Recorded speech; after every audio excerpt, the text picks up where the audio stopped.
지난주 예수님의 십자가는 그런 지기도 어렵지만 그 십자가를 지하기까지도 결코 쉬운 일이 아니라 말씀드렸습니다.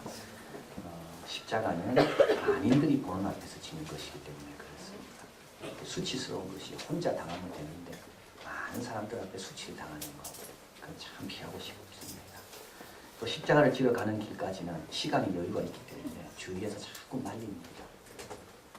아브라함이 이삭을 바치러 모리아산까지 사흘 길을 갔는데 이게 힘든 겁니다. 바로 그 자리에서 바치면 쉽거든요. 사흘까지 가면서 여러 가지 생각이 계속 오고 가는 겁니다. 그래서 사흘 길이 그게 어려운 겁니다.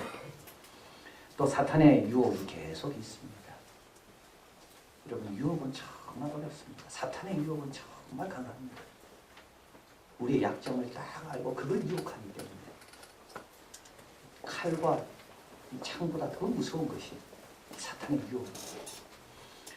그런데 우리 예수님은 십자가로 가는 길에 사탄의 유혹도 물리치시고 또 가족들의 만류, 베드로의 만류 물리치시고 또 평소 예수님을 핍박했던 그들 앞에서 내가 십자가를 지고 수치를 당한다는 거 그것도 물리치시고 십자가를 향해 가시고요. 결국 사흘 후에 부활하시면서 대적들에게도 부활하신 모습을 보여주시고 제자들은 나중에 다 변화돼서 순교하게 되고 사탄은 결박을 당하고 그래서 우리 예수님은 십자가를 지러 가셨다.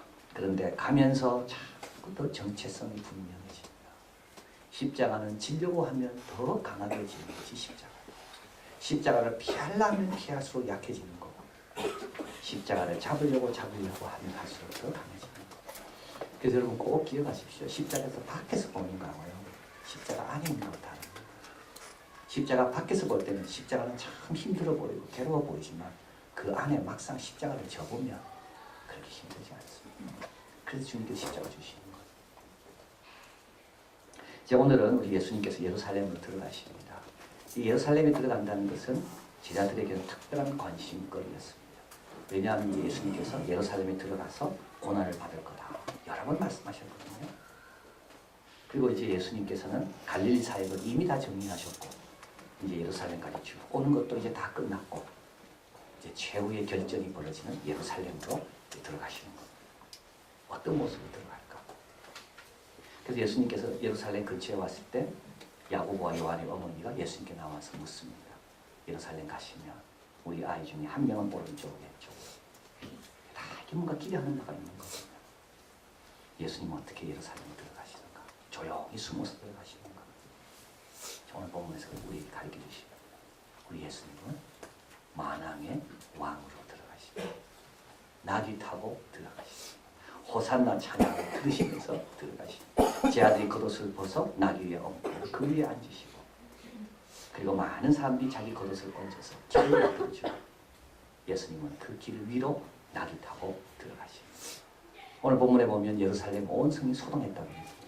이런 지진이 난 것처럼 기초가 흔들리는 것을 말합니다. 그 함성이 얼마나 크든지 예수님께서 예루살렘 성을 소동시키는 것이 두 번 있죠. 한 번은 태어나셨을 때 동방 박사들이 헤롯에게 와서 묻습니다. 유대인의 왕으로 하십니까? 여기 계십니까? 이때 예루살렘 성은 소동합니다. 이번에 또 소동하는 거죠. 이런 열광적인 환영 속에 예수님은 예루살렘으로 들어가시는 겁니다. 그런데 열광하는 이 환호의 군중들은 모르는 게 있습니다. 예수님께서 왜 나귀를 타셨는가? 6월절 지키러 가는 순례자들은 모두 걸어가야 됩니다. 그런데 예수님은 왜 나귀를 타셨는가? 예수님은 그냥 왕이 아니라 만왕의 왕임을 보여주십니다. 스가랴 선지자에 예언된 그 예언의 성취가 바로 예수님임을 보여주기 위해서 말을 탈 수 있는데 스가랴는 550년 전에 이렇게 예언했습니다. 그는 겸손하여 나귀 새끼, 멍에 매는 나귀 새끼를 타신다. 만왕의 왕, 어떤 모습으로 오시는가? 겸손한 모습으로 오신다. 그는 평화의 왕이기 때문에 에브라임의 병거와 예루살렘의 말들을 다 끊어버리신다. 그분은 만왕의 왕이기 때문에 바다에서 저 바다 끝까지 그의 정권이 지켜주시다. 유브라데 강에서 땅끝까지. 그분이 누구라고요? 바로 예수입니다. 그분의 보좌는 어딜까요? 그분의 보좌는 십자가입니다. 그분의 나라는요, 영원한 겁니다. 그래서 만왕의 왕입니다. 그분의 통치 방식은요, 섬김과 희생입니다. 그분의 나라가 영원하기 때문에 오늘 우리도 그분의 통치를 지금도 받을 수 있는 겁니다. 만약에 그분의 통치가 로마 당시 고개에 제한되어 있었더라면 우리는 그분의 통치를 못 받아요. 그러나 그분의 나라는 영원한 나라이기 때문에 그분의 통치를 오늘도 우리는 받을 수가 있습니다. 제 아들은 이걸 몰랐습니다. 유대인의 왕으로 로마로부터 해방시켜 줄 수 있는 해방자로. 그래서 열심히 심부름하고 열심히 자기 겉옷을 벗고 열심히 목청을 돋두고 그러나 자기들이 생각하는 것과 다른 만왕의 왕으로 오십니다. 요한복음 12장 16절 앞에 있습니다. 같이 한번 읽어볼까요? 제자들이 처음에 이를 깨닫지 못하였다가 예수께서 영광을 받으신 후에야 이것이 예수에 대하여 기록된 것인가 사람들이 예수의 이같이 한 것을 생각났더라. 예수님께서 부활하시고 난 다음에 아는 겁니다. 예수님께서 왜 나귀 타고 들어가셨는지. 우리 예수님은 또 만주의 주로 들어오십니다. 예수님은 이렇게 들어오시고 난 다음에 어디로 가셨습니까? 헤로데게 가지 않습니다. 빌라도 총독 관저로 가지 않습니다. 성전으로 가십니다. 그리고 나서 성전을 청결케 하십니다. 돈 바꾸는 사람을 다 쫓아내세요. 이 일을 보고 바리새인과 대제사장들과 서기관들이 예수님께 나와 묻습니다. 아니 당신이 누군데 어떤 권세로 이 일을 하는가?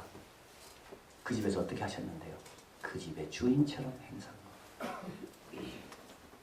오늘 본문에 한번 가보겠습니다. 본문에 가보면요. 15절 대제사장들과 서기관들이 예수에 하시는 이상한 일과 이상한 일. 어느 누구도 성전에 와서 감히 성전이 어떤 곳인데 성전을 청결케 합니까? 성전을 청결케 하려면 본인은 더 깨끗해야 되는데 성전보다 청결한 사람이 있습니까? 여러분 성전이 청결이 필요하다면 우리의 가정은 얼마나 더 청결이 필요하겠습니까? 예수님은 성전을 청결케 하시는 것, 성전보다 크신 분, 성전의 주인이 되신 분. 주인이기 때문에 자기 집이 더러워진 것을 가만 보고 있지 못하는 것. 그 권세는 주인만 갖고 있는 것.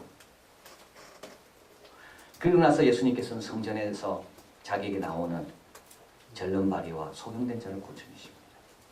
여러분 이 두 가지가 참 중요한 겁니다. 이들은요 성전 출입이 제한당한 사람이에요. 왜냐하면 몸에 이상이 있다고. 성전은 이들을 고칠 수가 없습니다. 성전은 고침받은 사람은 받을 수 있지 몰라도 고쳐가지고 들여보내는 일은 성전은 못합니다. 예수님께서는요 이들을 고치시는 거예요. 그리고 성전으로 들어가라고. 그리고 나서요 성전은 지금 뭐가 되어 있나요? 강도의 굴레로 되어 있죠. 강도의 굴레로 들어가서 배우면 안 되잖아요. 성전을 기도하는 집으로 깨끗게 하시는 것. 이 두 가지를 항상 하십니다. 우리 가정에 좋은 아이를 태어나겠습니까? 좋은 아이는요, 좋은 가정에서 자라야 됩니다. 좋은 아이만 가지고 안 되는 거예요. 좋은 가정이 같이 있어야 되는 거예요. 내가 좋은 직장인입니까? 내가 좋은 시민입니까? 근데 우리 직장이 또 좋아야 되는 거예요. 주님께서는 두 가지를 같이 하시는 겁니다. 좋은 직장인이 아니면 좋은 직장 갈 수가 없는 거예요, 내가. 그래서 어떻게 돼요? 좋은 직장인으로 바꾸시고, 좋은 직장인이 되면 이 사람은 좋은 곳에 가야지 그 아름답고 귀한 것이 빛나지. 다 상처받잖아요. 그래서 어떻게 됩니까? 그 직장을 또 좋게 만드시고. 그래서 주님께서 통치하신 이 두 가지가 항상 같이 일어납니다. 우리 직장에 주님께서 사장이 되시면 우리 주님은 좋은 사람이 들어와서 일할 수 있는 기업으로 주님께서 바꾸실 것이고, 또 내가 좋은 직장에 못 들어간다 하면 주님께서 나를 바꾸셔서 좋은 직장에 들어가도록 나를 바꾸실 것이고. 근데 이는 성전이 못하는 겁니다. 성전은 예수님이 오실 때까지 그 일을 못하는 겁니다.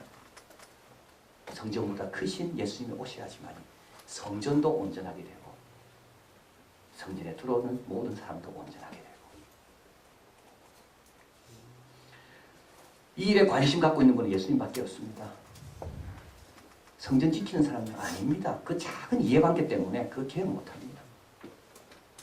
그리고요, 다른 사람에 관심 없어요.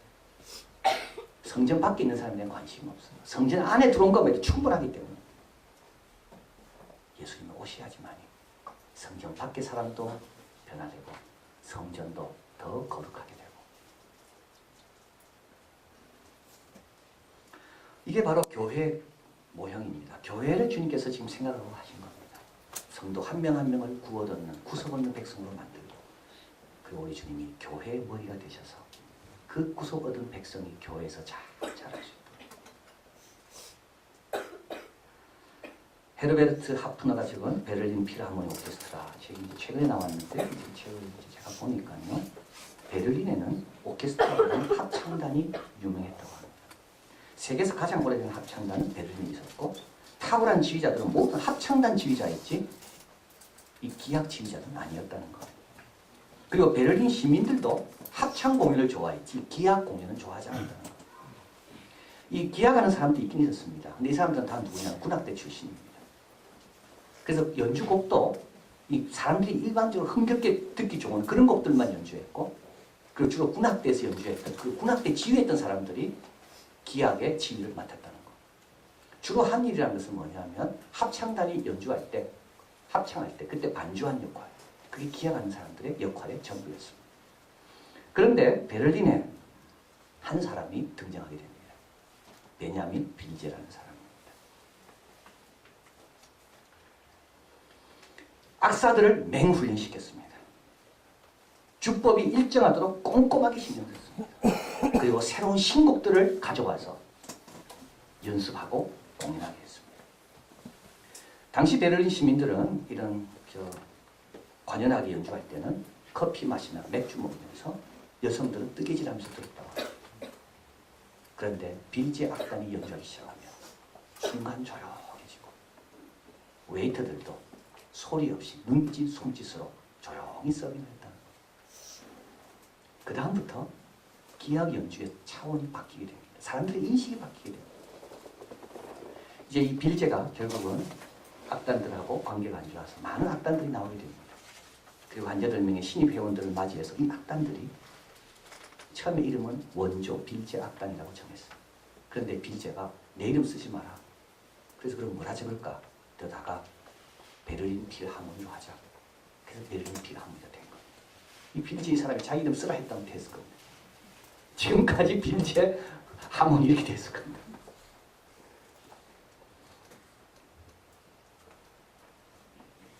아이스링크를 빌려서 연주했습니다. 합창단은 오페라 하우스가 있었지만 이 기악 연주하는 사람들 위해서 공연장은 없었습니다. 합창단 반주가 전부였던 이들인데 계속해서 좋은 지휘자들이 오게 됩니다. 물론 부족합니다. 프루트 뱅글러 이 사람이 이 베를린 필하모니를 키우는데 이 사람은 나중에 나치에 동조했다고 많은 어려움을 당합니다. 카라얀도 훌륭하지만 많은 환영을 못 받았고 그래서 카라얀이 떠날 때 고벨 연주 못하고 떠납니다. 카라얀이 너무 사기스럽게 살았고 그리고 거기에 살지 않고 베를린 살지 않고 연주가 있을 때만이 베를린에 왔기 때문에 사람들이 이렇게 좋아하지 않았어요. 그럼에도 불구하고 좋은 지휘자라고 여기고 열심히 연습한 겁니다. 클라우디오 아바도 그리고 현재는 사이먼 레틀. 사이먼 레틀은 서 레틀입니다. 영국에서 가장 아끼는 음악가인데 베를린으로 갔습니다. 그래서 언론에서 아주 안 좋게 평가했습니다. 좋은 사람을 독일에서 데려간다. 근데 이 사이먼 레틀도 문제가 많더라고요. 그 책에 보니까. 근데도 불구하고 하나가 돼서 열심히 연주했습니다.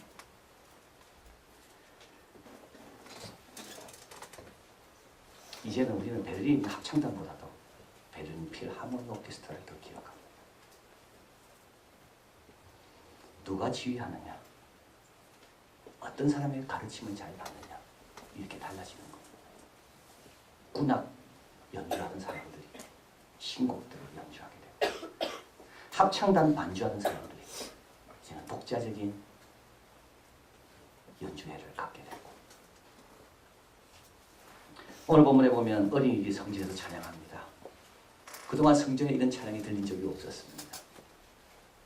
근데요, 성전이 청결하게 되고 성전보다 더 큰 이가 그 성전에 거하시고 그리고 연약한 사람들이 고침을 받아 성전에 들어오니까 성전에 찬양이 나오기 시작하는 겁니다. 그럼 주님은 왜 성전으로 가셨을까요? 이렇게 만주의 주가 되심을 보여주기 위해서 딴 데로 가시지. 왜냐하면 성전에서 배워야 될 것이 그걸 하기 때문에. 성전 예배 드리는 것 아닙니까? 내 주인이 누군지를 고백하는 것이 성전이거든요. 여기서 이 문제가 해결되면 밖에서도 해결되기 때문에. 여러분 교회 오셔서요. 이 문제를 해결해야 되는 겁니다. 만주의 주가 여기서부터 먼저 높임받고 인정받고 역사가 할 때 우리는 세상에서 승리하는 겁니다. 그래서 주님께서는 만주의 주로 들어오실 때 딴 데로 가지 않고 성전으로 오십니다. 그리고 성전을 청결케 하시고 사람들을 고치시고 이들이 완전한 조합이 되니까 찬양이 나오는 겁니다.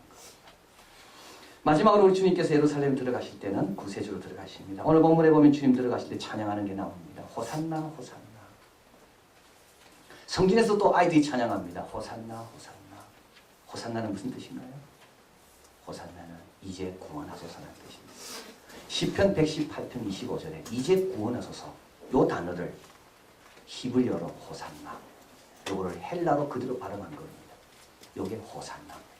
그래서 원래는 이제 구원하소서로 번역해야 되는데 헬라어를 번역하지 않고 히브리어 발음 그대로 소리 그대로 호산나라고 쓴 겁니다.